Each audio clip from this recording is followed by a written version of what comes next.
सो देखिए, अब हमारा जो नेक्स्ट टॉपिक रहेगा वो थर्ड टाइप ऑफ ड्राइंग, जिसके अंदर थर्ड टाइप ऑफ ड्राइंग क्या होती है आपकी, अनइक्वल और इरेगुलर ड्राइंग। अच्छा, अनइक्वल इरेगुलर ड्राइंग के बारे में हम ऑलरेडी डिस्कस कर चुके हैं कि ये कैसी होती है, बट फिर भी एक वापस ब्रीफ नोट।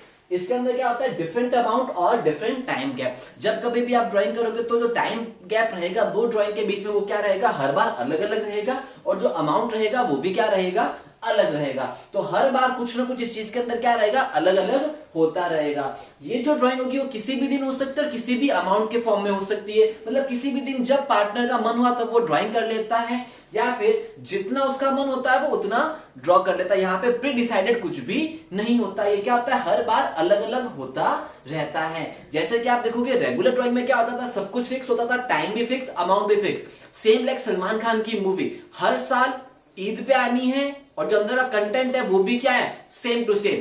टाइम भी सेम है और अंदर का जो कंटेंट है, मतलब जो फिल्म का जो मसाला होता है सेम टू सेम होता है। लेकिन ये जो है irregular drawing, it is like Ayushmann Khurrana की मूवी, कभी भी आ जाती है, कोई डेट ऐसे फिक्स नहीं है, और जो अंदर का कंटेंट है वो भी क्या है, हर बार अलग अलग होता है। तो यहाँ पे अमाउंट भी क्या रहेगा, हर बार अलग, और जो टाइम पीरियड रहेगा वो भी क्या रहेगा, हर बार अलग अलग रहेगा। अब अगर इस टाइप के कुछ सिचुएशन आते हैं तो उस केस के अंदर जो इंटरेस्ट ऑन ड्राइंग निकालना रहेगा वो कैसे निकालना रहेगा, वो निकलेगा प्रोडक्ट मेथड से।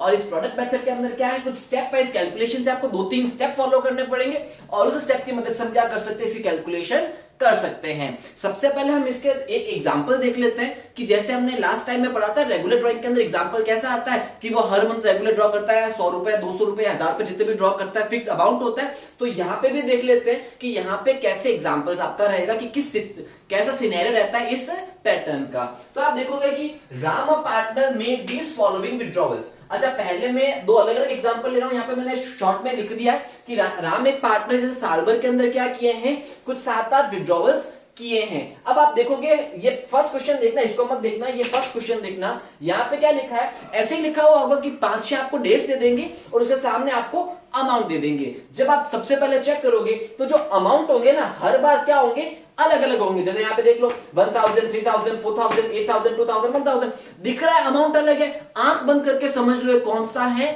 अनइक्वल वाला है, और यहाँ पे कौन सा लगेगा, प्रोडक्ट मेथड लगेगा। ओके, फिर यहाँ पे तुम जब टाइम गैप देखोगे, अच्छा अब यहाँ पे तुम जब टाइम गैप देखोगे तो वो देखना वो कैसा है। 1 अप्रैल को क्या, उसके बाद में कब आया था, 1 जून। तो इनके बीच में जो टाइम गैप है वो कितना है, अप्रैल मंथ पूरा, मई मंथ पूरा, 2 महीने। जो सेकंड ड्राइंग है जून और 30 जून के बीच में, इसमें टाइम गैप कितना है, सिर्फ 1 मंथ का। जो थर्ड ड्राइंग है सितंबर, तो 30 जून और 1 सितंबर के बीच में टाइम गैप कितना है, 2 मंथ्स का। फिर 1 सितंबर 31 दिसंबर में कितना गैप रहा, 4 मंथ्स का।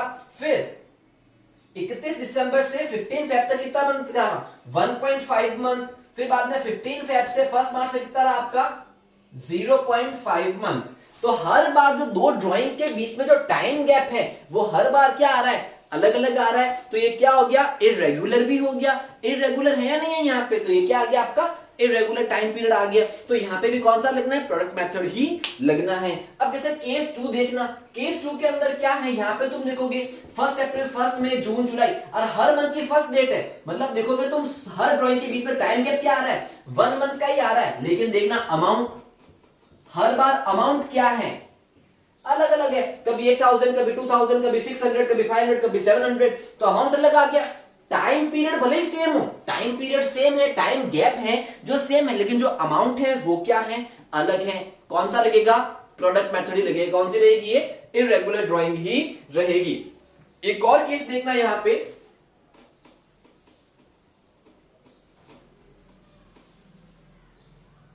अब अगर मैं यहां पे 1000 कर दूं हर मंथ में, 1000, 1000, 1000, हर बार उसने 1000 विड्रॉ किया है, अमाउंट तो इक्वल है लेकिन टाइम पीरियड क्या है, अनइक्वल है। कौन सा लगेगा, रेगुलर इंटरवल, नहीं ये रेगुलर वाला नहीं लगेगा। यहां पे हम उस एवरेज पीरियड मेथड से नहीं कर सकते इसको, हमें ये भी किससे करना पड़ेगा, प्रोडक्ट मेथड से ही करना पड़ेगा। ये भी क्या है, इरेगुलर है। क्यों इरेगुलर है, टाइम पीरियड क्या आ गया, अलग आ गया। रेगुलर तभी होगा जब अमाउंट भी इक्वल, अमाउंट भी सेम चले और टाइम पीरियड भी क्या चले, सेम चले। जब दोनों सेम है तब क्या लगेगा, रेगुलर। जब दोनों में से एक भी चेंज होने लग गया वो क्या बन जाएगा, ऑटोमेटिकली इरेगुलर बन जाएगा। बात समझ में आई। तो सबसे पहले हमें क्वेश्चन तो पता चल ही जाएगा। फिर हमें इसी कैलकुलेशंस करनी है। कैलकुलेशन में क्या है, 3 स्टेप है, 3 स्टेप की मदद से क्या निकल जाएगा, आपका सॉल्यूशन निकल जाएगा। तो सबसे पहला कैलकुलेशन में स्टेप 1, स्टेप 2, स्टेप 3। तो स्टेप 1 आपको क्या बोलता है, देखना सबसे पहले क्या निकालना है, find period for each drawing. जितनी भी आपने ड्राइंग करी है, हर ड्राइंग के लिए आपको सबसे पहले क्या निकालना है, पीरियड की कैलकुलेशन करनी है। अब ईच ड्राइंग का मतलब क्या है, ये भैया जितनी बार तुमने ड्राइंग किया, 1 ड्राइंग, 2 ड्राइंग, 3 ड्राइंग, 4 ड्राइंग, 5, 6, 7, 8, 9, ये जितने भी 8, 9, 10 तुमने ड्राइंग करी है, इन हर ड्राइंग के लिए तुम्हें क्या निकालना पड़ेगा, पीरियड निकालना पड़ेगा। Now what do you mean by this period, period निकालना है तो पीरियड का मतलब क्या, तो ये हमने समझा दिया आपको, ये क्या है पीरियड का मतलब। Now what do you mean by period, तो पीरियड का मतलब क्या है, पीरियड का मतलब है number of months. Number of months कितने महीने हैं, पर कहां से, from the date of drawing, जिस दिन ड्राइंग किया उस डेट से, to the year end date, जिस दिन आपने ड्राइंग किया उस डेट से लेकर जो ईयर एंड की डेट है, उस टाइम इंटरवल के बीच में, उस टाइम का वो जो पीरियड चला उसके अंदर कितने महीने थे, आपको ये निकालना है। From the date of drawing, कहां से, from the date of drawing to end of the year. मतलब जैसे अगर तुम यहां पे देखोगे, तो मैं फर्स्ट वाला केस, ये फर्स्ट एग्जांपल लेता हूं, फर्स्ट डेट लेता हूं, यहां पे ड्राइंग क्या थी, 1 अप्रैल को, तो 1 अप्रैल क्या है तुम्हारी डेट ऑफ ड्राइंग है, तो यहां पे from the date of drawing क्या है, यहां पे 1 April to year end date, year end date का मतलब क्या, 31 मार्च। तो अब इन दोनों डेट के बीच में कितने नंबर ऑफ महीने रहे, 12 महीने ना, तो ये लिख दिया आपने 12 मंथ। बस इतना करना है। अच्छा, ये जो चीज मुझे करनी है हर ड्राइंग के लिए करनी है। सेकेंड वाला ये आ गया, इसके लिए भी करो। एक में ही है फर्स्ट में, तो from the date of drawing, drawing की डेट क्या है फर्स्ट में, to year end date, year end date क्या है 31 मार्च। तो इन दोनों डेट के बीच में नंबर ऑफ मंथ्स कितने हैं, वही क्या है, पीरियड है। तो ऐसे ही आपको हर डेट के लिए क्या करना है, नंबर ऑफ मंथ्स निकालने हैं। ऐसे क्या हो जाएगा, आपका पीरियड की कैलकुलेशन हो जाएगी। फिर स्टेप 2, प्रिपेयर प्रोडक्ट टेबल। भाई मेथड कौन सा है, प्रोडक्ट मेथड है, तो प्रोडक्ट मेथड के हिसाब से क्या बनेगी, एक प्रोडक्ट की टेबल बनेगी, एक छोटी सी टेबल बनेगी, हम वो टेबल बनाएंगे। फिर थर्ड, अप्लाई करेंगे आईओडी का फॉर्मूला। अब इस बार यहां पे आईओडी का फॉर्मूला थोड़ा सा क्या है, अलग है। आईओडी के फॉर्मूले में क्या आएगा, टोटल प्रोडक्ट। ये टोटल प्रोडक्ट कहां से आएगा, टेबल की मदद से, मल्टीप्लाई बाय रेट अपॉन 100, वो हम हर बार करते हैं।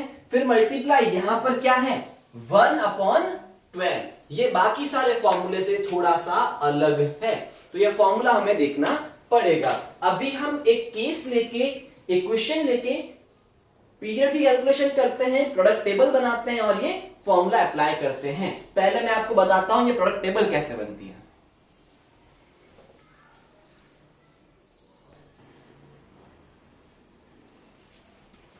देखिए, फर्स्ट स्टेप में हमने क्या निकाला था, पीरियड निकालना सीखा। अब सेकंड स्टेप में क्या है, आपको प्रोडक्ट टेबल बनानी है। अब आपकी जो प्रोडक्ट टेबल बनेगी वो कैसे बनेगी, प्रोडक्ट टेबल बनेगी आपके ये 4 कॉलम की टेबल। ये क्या है, 4 कॉलम की टेबल है, जिसके अंदर फर्स्ट कॉलम क्या बनेगा, date of drawing. Date of drawing क्या होगी, ये आपको गिवन होगी इन क्वेश्चन। जैसा भी था 1 अप्रैल, 2 अप्रैल, ऐसे 4-5 डेट दे रखी थी यहाँ पे, वो जितनी भी डेट आपको क्वेश्चन में गिवन थी आपको ये यहाँ पे निकालनी है। जो पीरियड होगा वो हम क्या करेंगे, कैलकुलेट करेंगे।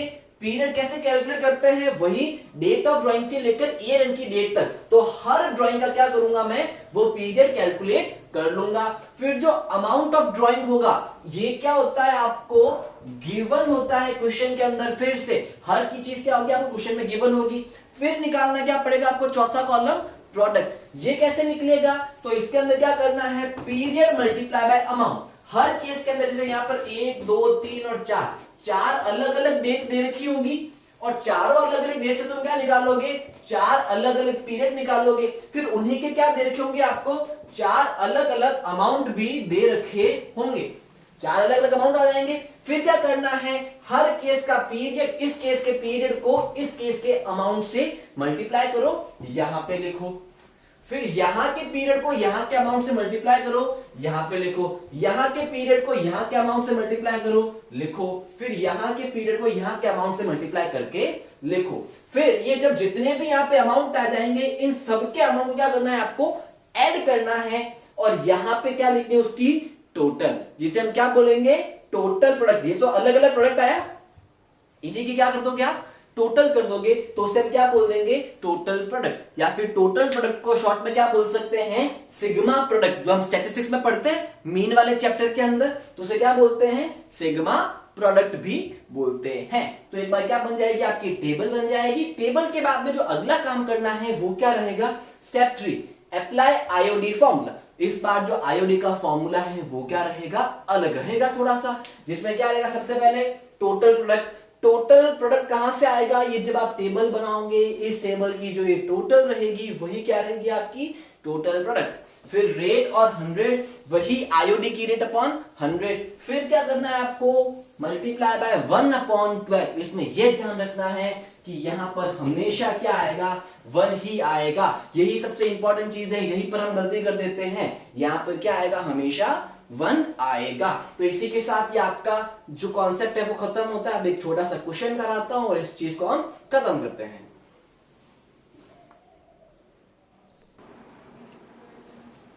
जैसे ये आपका नेक्स्ट क्वेश्चन रहा छोटा सा, Ram withdraws the following amount during the year. Ram ने क्या किया है, ये सारे पैसे ड्यूरिंग द ईयर विड्रॉ किए हैं। आपको क्वेश्चन के अंदर डिफरेंट डेट्स और डिफरेंट अमाउंट्स उसके साथ में दिए रखे होंगे।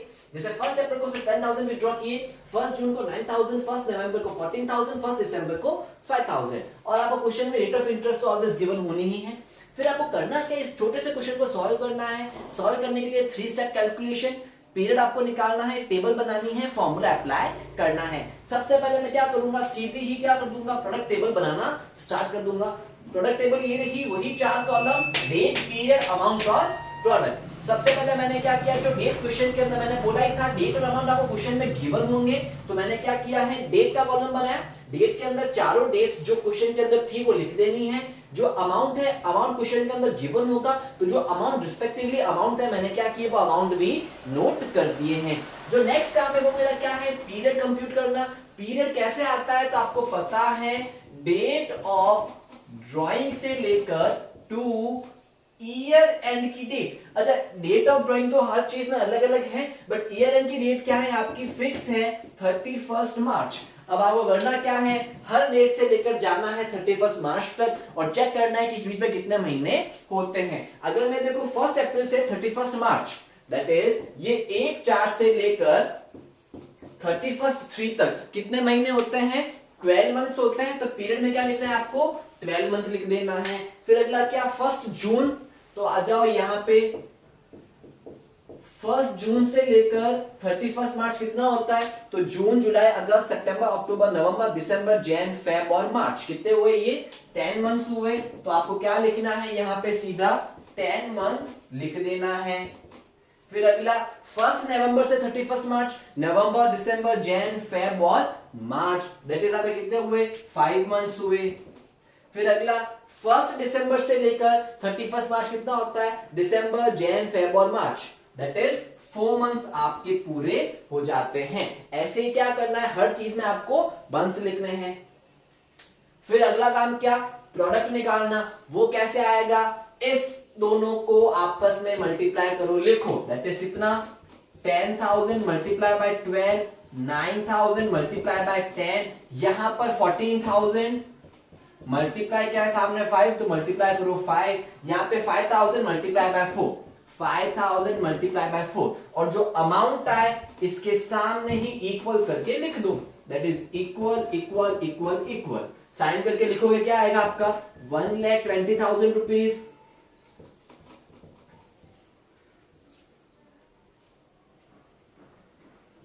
ये 70,000 रुपीज और ये 20,000 रुपए। अब आप इन सबको ऐड करेंगे और बताएंगे कि टोटल अमाउंट कितना हुआ।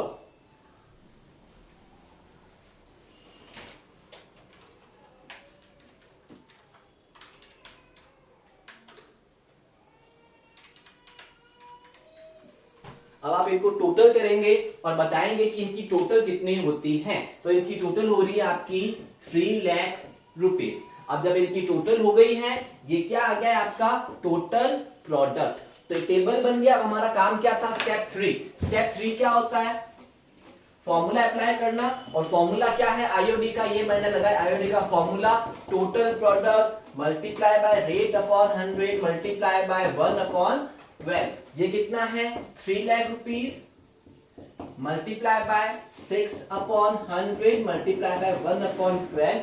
सॉल्व करो, यही क्या है आपका आंसर है।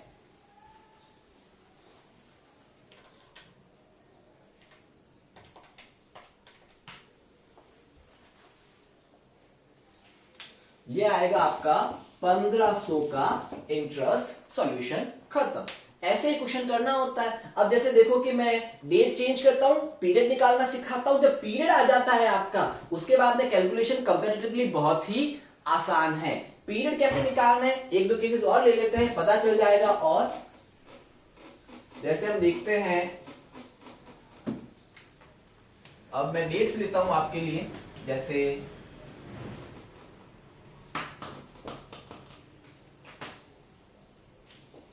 31 दिसंबर की अगर डेट हो तो पीरियड कितना आएगा, 31 दिसंबर है, वहां से 31 मार्च तक जाना, तो जैन फेबर मार्च 3 मंथ हो गए। फिर जैसे अगर यहाँ पे 15 अप्रैल लिखा हुआ होता तो क्या करते भाई, 1 अप्रैल था, आपने क्या कर दिया 12 महीना कर दिया। अगर 15 अप्रैल होता तो क्या करते, यहाँ पे क्या हो जाते, फिर आपको मंथ क्या करने हैं 0.5 के साथ में ले लेने हैं। अब कोई बताएगा यहाँ पे मंथ कितने होंगे, दैट इज 11.5 मंथ हो जाएंगे। अगर कोई बोल दे 15 मार्च तो क्या करोगे, 15 मार्च से 31 मार्च तक टाइम कितना होता है, दैट इज 0.5 मंथ। अगर कोई बोल दे 15 जैन तो क्या करोगे, फेब मार्च पूरा और जैन आधा, दैट इज 2.5 मंथ। तो इस तरीके से आपको मंथ की कैलकुलेशन करें, अगर पीरियड कैलकुलेशन अगर आपने कर लिया अच्छे से तो फिर पूरा इजीली सॉल्व हो जाएगा। इसी के साथ ये टॉपिक खत्म होता है आपका।